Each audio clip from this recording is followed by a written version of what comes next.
महाराष्ट्रासह हिंगोली जिल्ह्यामध्ये महाराष्ट्र राज्य नगर परिषद संवर्ग कर्मचारी अधिकारी संघटनेनं विविध मागण्यांसाठी संप पुकारलेला आहे। भर पावसामध्ये जिल्हाधिकारी कार्यालयाच्या पुढे हे सगळे अधिकारी कर्मचारी या ठिकाणी संपावरती गेलेले आहेत। उद्यापासून शासनानं मागण्या मान्य न केल्यास आपत्कालीन परिस्थितीमध्ये काम करणारे कर्मचारी आणि अधिकारी देखील आपल्या सर्व सेवा बंद करून या ठिकाणी संप करतील असा इशारा या ठिकाणी देण्यात आलेला आहे। आपल्या सोबत संपकरी काही अधिकारी कर्मचारी आहेत। काय प्रामुख्याने मागण्या आहेत, कशासाठी हा संप आहे? मी महाराष्ट्र राज्य नगर परिषद नगर पंचायत संघटनेच्या वतीने शासनास सांगू इच्छितो की 20 मार्च 2023 रोजी महोदय मुख्यमंत्री साहेबांनी नगर विकास सोबत आमची बैठक घेतली। त्या बैठकीमध्ये 2005च्या नंतरच्या लोकांना एनपीएस डीपीएस लागू करू असा शब्द दिला होता आणि कोषागारचा पगार आणि नगरपंचायतमधील सरसकट कर्मचारी कायम करू असा आम्हाला शब्द दिल्यानंतरही नगर विकासकडून कोणतेही विभाग आणि नगर विकास या नगर परिषद कर्मचाऱ्यांचं कोणतेही काम निकाली न लागल्यामुळे 29/8/2024 पासून आम्ही महाराष्ट्रातील 387 नगरपालिका बेमुदत संपावर गेलेलो आहेत।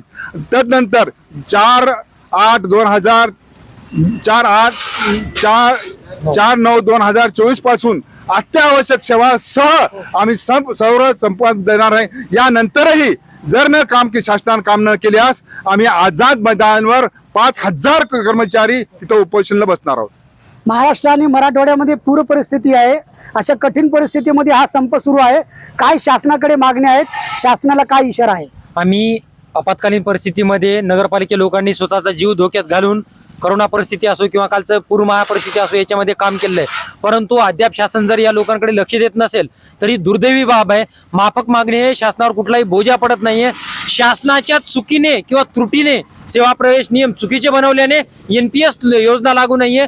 खूप खेदाची बाब आहे। देश पातळीवर महाराष्ट्र पातळीवर जुनी पेन्शन योजनेची मागणी होते, परंतु प्रत्यक्ष माननीय मुख्यमंत्री यांच्या अंतर्गत असलेलं खातं नगर विकास या लोकांना नवीन पेन्शन योजना लागू नये। नवीन पेन्शन योजनेसाठी आम्हाला जर संप करावा लागत असेल तर खरंच खेदाची आणि खूप दुःखाची बाब आहे। म्हणून आम्ही शासनाला परत एकदा कळकळीची विनंती करत आहोत की कमीत कमी आम्हाला नवीन पेन्शन योजना तरी लागू करावी।